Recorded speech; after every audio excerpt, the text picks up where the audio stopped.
U.S. economic growth is set to slow sharply this year and next, according to CNBC's Fed survey.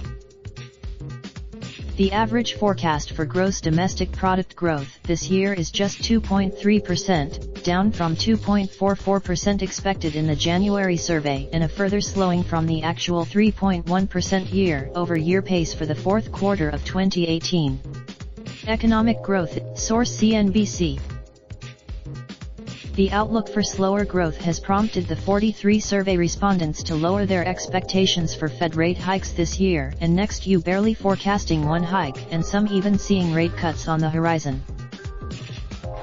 Asked about the biggest threats to the U.S. expansion, slowing global growth and protectionist trade policies ranked number 1 and number 2, respectively.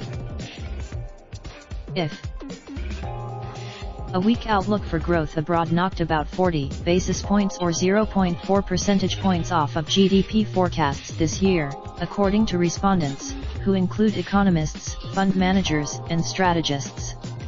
Tariffs. Both. The good news is that most respondents expect a US/China trade deal this year, while 79 ultimately a. Art Hogan, chief market strategist, National Securities, worries that tariff problems could go on even after a US-China deal.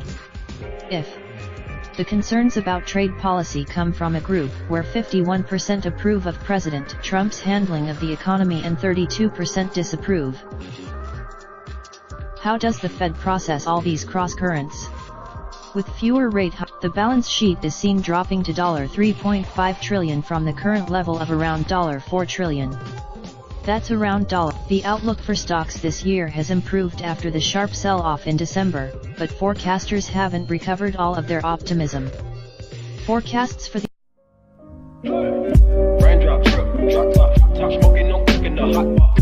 Fucking on your bitch, yeah, that. Looking up, open the park, pot.